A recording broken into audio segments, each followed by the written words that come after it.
Welcome to the Spirits, Angels, and Guides Oh My podcast. Where the supernatural gets real, baby.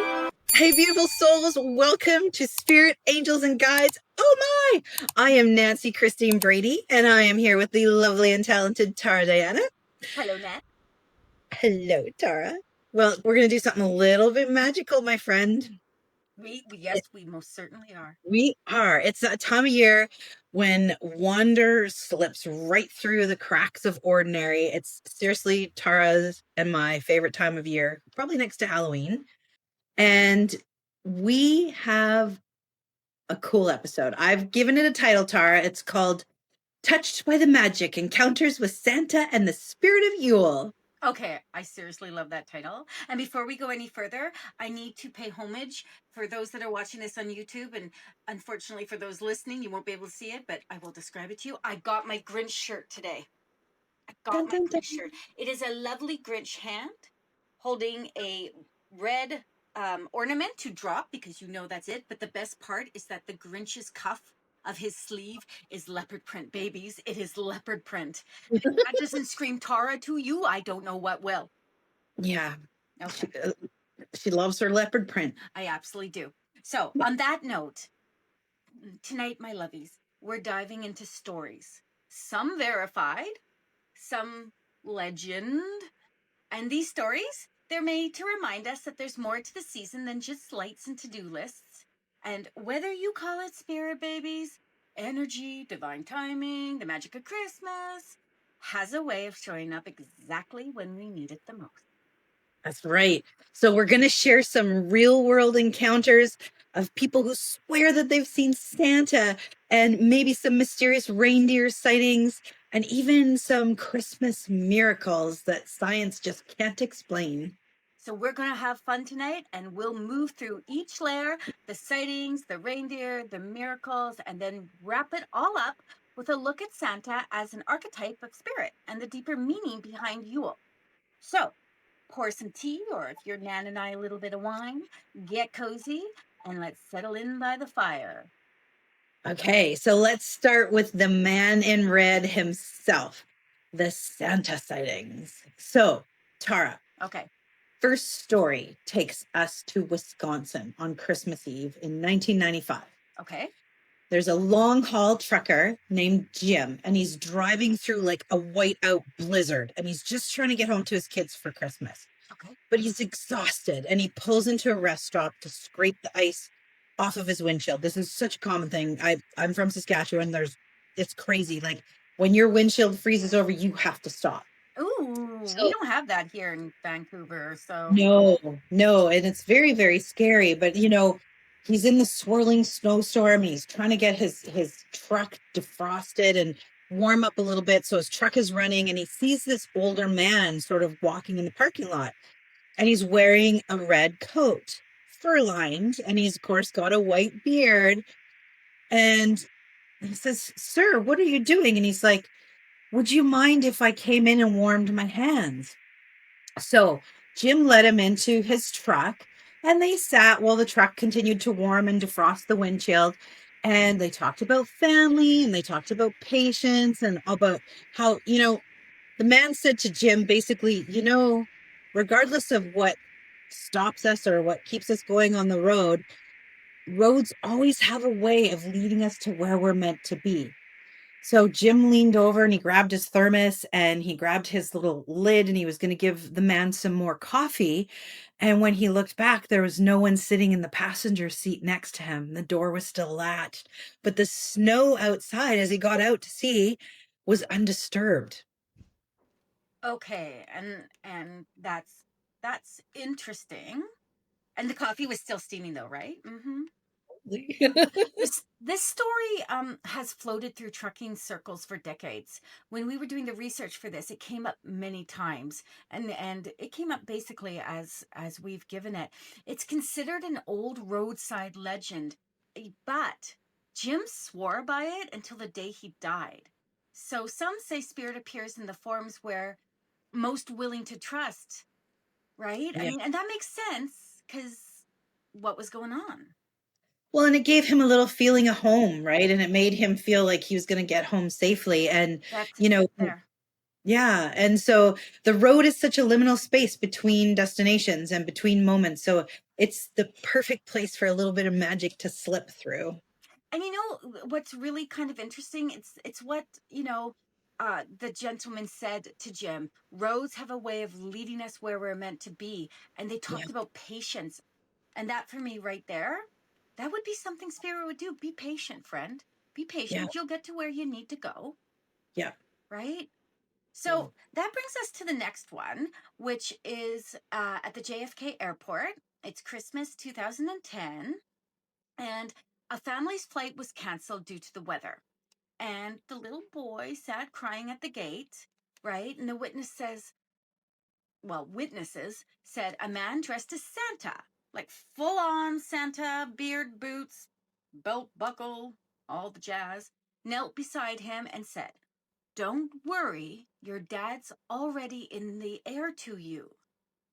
So this little boy was with his mom and some siblings, and he was trying to meet up with his dad, right? So here's the cool thing. As the little boy sat there and cried, as the man dressed as Santa tootled off, about 10 minutes later, it said the board flipped. You know, the board that has the flights on it, it delayed, arrived, Yeah. that kind of thing. That board flipped over, and that very flight that had been listed as canceled suddenly showed as arrived. And when the airport staff checked the cameras to find the kind stranger that the little boy kept telling his mom about, he wasn't on any of them. And that plane arrived. Okay, that's Wow. freaky, man. That is so freaky. But a modern day miracle, right? Spirit is showing up. And either way, there's comfort before confirmation. Okay, so let's be honest here. This one for me gives me more of a feel of a good time story, right? I can't see spirit coming in. I just don't. I like the idea. The magic is in the sequence, the message first, then the proof. I like all of that. Except for I feel honestly, when was the last time that spirit could do something like that? So I think this is just a feel good story. What do you think, Nan? I kind of feel like it is too, but I really like the Hallmark movies during Christmas. So I want to believe it happened, Tara. We should pitch this as a Hallmark movie. Yeah, totally. We should be like, hey, there was this kid, and can you imagine? And Santa did this, and that's Santa. But I'm gonna call this one not a spiritual kind of. More folklore. Yeah, yeah, because I ain't knowing no spirit that can be able to take a plane out of nowhere, put a guy on it, and suddenly magically drop it at an airport. So love the idea of it, and it's a good story to tell. And Nan and I will pitch it to Hallmark, and when it comes out next Christmas, we'll let you know. Okay, so I've got one though that's completely true. How about I bring that one forward? Slay, girl, slay. Okay. So this is Spokane, Washington, 1982. A man walks into Kmart. Do you remember Kmart, Tara? Well, I don't know if I've ever been to a Kmart, but I certainly know the name of Kmart. And wasn't Kmart just in the States, though? I think so. And then I think we had like Zellers or Yeah, we something. had Zellers and Yeah. Woolco. And Woolco and all Oh those. my gosh, who's ever going to remember Woolco? Oh my god, Maybe a few of our listeners. I just So ate a man that. walks into Kmart and he paid off every single layaway balance in the store and simply said, "Tell them that Santa paid." And the local media dubbed him as Secret Santa. And so years later, the world learned his name. It was Larry Dean Stewart, a Kansas City businessman who quietly gave over $1 million away over his lifetime, Tara. Okay, this really is one of my favorites. I absolutely remember this, and it's happened a few times since in slightly smaller ways, but people have gone in and paid balances. And it reminds me of something that the States do. And I want to say, oh, and I'm going to get kicked because I'm not a super big fan of Salvation Army, but Salvation Army does something called Tree Angels. Okay. And they, you go and there's a child who gives you a full list, and you go and you fulfill everything that's within reason on that list for them. And I actually love that. I Yeah. love the idea of that. So I do a lot of things at Christmas. Like I will go to the bank, and the bank will have, one child looking for one present, and I'll take three of them. I do kits for homeless. I do all sorts of stuff. We Because, do too. We yeah, do too. that is like such my language, right? To give, give, give. And Christmas to me has to have something to it. And even though Christmas changed so dramatically for me, I feel like that's it. So this is the kind of story that I'm like, yes, if I had $1 million, I would go and pay off everyone in the like lower mainlands list. I don't Right. even know people put stuff on layaway though. That I didn't know that was the thing. Well, of course, it was Kmart, so that was quite a while ago. I don't know if there still is late. I know there's pay monthly plans and stuff like that, but it really shows how spirit works through human hands, and that's the magic of it all. It's what's in our hearts, right? Which I love. Absolutely. So my other love, as you all know, is animals. So right now we're gonna head north, Tara. Right Ready? now, Nancy's going to name all the reindeer. I can't unless I'm singing the song. And Sing the we song, baby. Before we started this, I was already singing, and not only my dog left the room, but Tara's did. So that says a lot. So we're going to skip past that. We're going to go north to Finland and 2013. Okay. I'm So, here. okay. So a cross country skier named Mati, and I can't say his last name, I can't pronounce it, went missing overnight in a snowstorm. I can't imagine. That'd be just awful. And rescuers found him alive the next morning with hypothermia, but stable. But here's the magic part, Tara. I'm ready. He was surrounded by a circle of reindeer that had bed down and laid down around him to keep him warm through the night. And that's a documented one, Finland's national broadcaster. Crazy. On Dasher, on Dancer, on Prancer and Vixen, Comet and Cupid and Donner and Blitzen. But do you recall the most famous reindeer of all? Rudolph the red-nosed reindeer had a big shiny nose. And if you ever Oh my goodness, I can't believe I just did that on like, I don't know, YouTube or Spotify. Um, I love that story though. And I mean, that's another story that we can actually lean into and just take it for exactly what it is. Yeah. You know, animals are so, when they're not frightened, when they're not, perturbed, um, they're so caring. And here's this poor guy whose name we can't pronounce, who's like, Chile, and not chillin', he's Chile in the snow, and they're like, we're just gonna help him stay as warm as we can keep him. I love this, and I love the fact it's for real. Yeah. Yeah. It's super cool. So much powerful symbolism, literal proof of instinct and spirit working together, in my opinion. I agree. Animals are guided by spirit, and that's pure love in motion. The Sami, the Sami people have a name for it. Sammy, I'm like, that's my dog. The Sami people, my dog has a name for this. It's called the circle of life returned. When an animal creates a ring around a person, it's believed that they're closing energy around a soul that's meant to continue. Whew! Read all the things into that, babies. I love it. I love it. So next you're taking us to Alaska. I am, and my singing has come to an end. I swear to God, there would have been a time in my life, sweet people, that I would never have done that in a million years. So let's travel to Anchorage, Alaska, 1988, babies, and several hunters out near the, I'm going to say it's Nink River. It's Knik, claim to see glowing blue antlers moving through the fog. And the local paper called it a trick of ice crystals, which is actually pretty cool. Ice crystals in the moonlight. But multiple witnesses swore it moved independently of any beam or reflection. Locals called the phenomenon the winter guide. Oh, I love that. And science can explain the light, but not necessarily the timing. The hunters were lost and the glow led them home. And that's where spirits really collaborating with nature, which I love. Exactly. Proof doesn't always wear a lab coat, friends, right? And wear a Grinch shirt with a leopard print cuff. Sometimes it walks on hooves. And I just want to say one thing here. That's, you know how I said the myth about the little boy at the JFK airport, and that one didn't, it's a cute Hallmark story, but doesn't land with me as a spirit, right? This lands with me as spirit. And it Yeah. lands with me because of the timing. You know what? Spirit was like, oh, sweet goddess, we got to get this person home. And so bring out the blue antlers Yeah.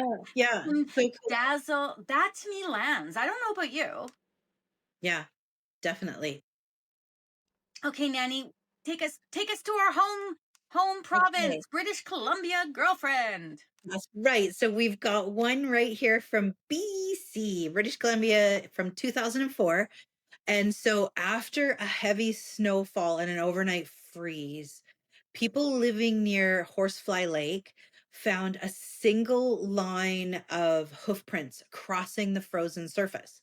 And it started halfway across the lake and it ended at the far bank. There was no entry, no exit, just tracks on the ice. And so locals still tell the story of that at winter gatherings about how it must have been the reindeer landing and then taking off. Okay, folklore maybe, but the meaning stands. Okay? Right. Reindeer represent endurance and safe passage through the darkness. Yes. Those prints with no beginning or end, that spirit reminding us the path is guided, even when we can't see how it starts or where it ends. Amen, sister. Do you know what that reminds me of? What? That reminds me of, yeah, I always get this so wrong. It reminds me of, that kind of quote where, you know, there was only one set of footprints in the sand, and Oh, yeah. God carried you, and that's because spirit or God was carrying you when you needed to be carried the most, and Yeah. you know, it was kind of like, hey, anyway, that reminds me of that. Go look But it it's up, people. Go look it reindeer. up. It's the reindeer carrying Santa on to deliver more presents. Exactly. All right, lovies, time for the heart tugging part of Christmas miracles. Yeah. So again, we're going back to Washington and to Spokane in 1982, where it all began. And it's the Secret Santa story. Again, verified, documented, but still happening every year. It's one anonymous act of kindness that started an entire movement. It shows how energy multiplies when it's given with pure intent. That's the Santa frequency that we're talking about here. Right, exactly. And then there's a Christmas Eve miracle out of Georgia in 1999 where a little boy fell into a pool and was clinically dead for several minutes. That's just awful. And his mother prayed, please, if there's still light in him, breathe it back in. And hours later, once the child was in emergency, he was breathing on his own and he fully recovered. And guess what? He grew up to be an EMT. So he saves others. Aw, again, a miracle. And I Yeah. I do believe in miracles. I don't know if I have to understand a miracle, or if I have to, why one little boy gets to live and another doesn't, you know what I mean? But I think Yeah. that spirit at work, plain and simple, that kind of timing again doesn't happen by accident. And the fact that he grew up to be an EMT is just the pay it forward, right? Yeah. Which is the same with the story that we just told a little bit above there. You told about the Secret Santa thing. Those Yeah. those things led into other things too, like the pay it forward. Go to Starbucks, pay for someone's um, Yes. drink, and then they pay it for someone else's drink, and then someone at the back has like $400 worth of Starbucks they have to get, and this poor person in front of them is like. I always have that slight fear that like I'm going to be paying a huge amount of money for something, but that you just, give what you can. That's right. Absolutely. So we have one more from Texas, Christmas Day 2017. This is, I'm not sure if this is folklore or what, but I'm going to tell it and you can tell me what you think, Tara. So Fine. a tornado rips through town and it's destroyed like an entire neighborhood.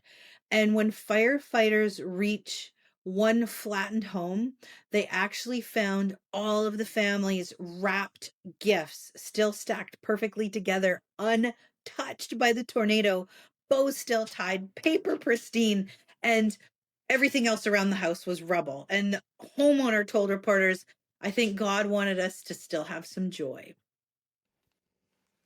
Um,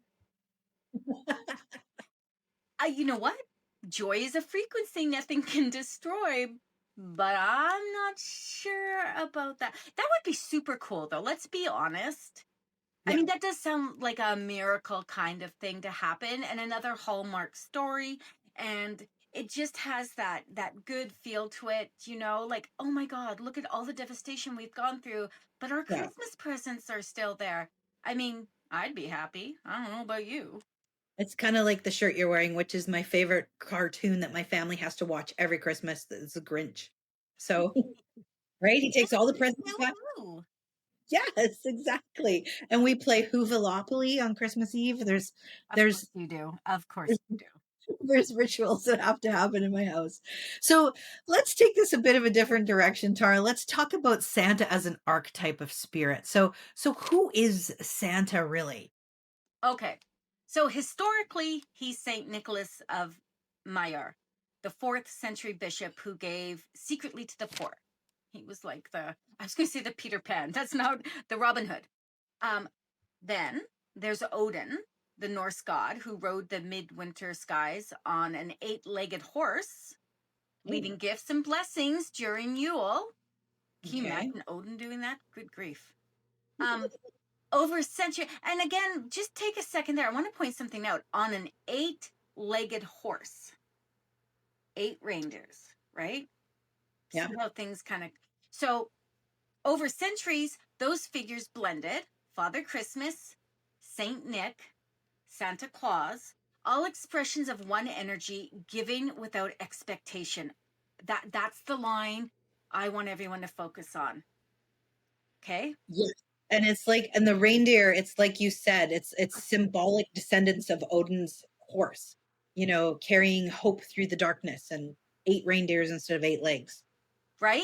Absolutely. So the archetype of Santa reminds us that generosity is sacred. When we give from the heart, we step right into that current of light. It's so powerful. Totally. So maybe the sightings and the miracles, the animals, they're not about so much the random stories. It's the universe whispering that the magic is still here if you choose to see it and feel it. Okay, I'm here for that. Because Yeah. the real miracle of this season isn't in the gifts or the glitter, unless you're Tara, but it's in our willingness to believe that love still moves through the world. So, and what's an act of love is when we see people in need. It's compassion, right? And that we give. But I need to say something. Is that okay? Yes, absolutely. I feel that I'm going to give you my perspective.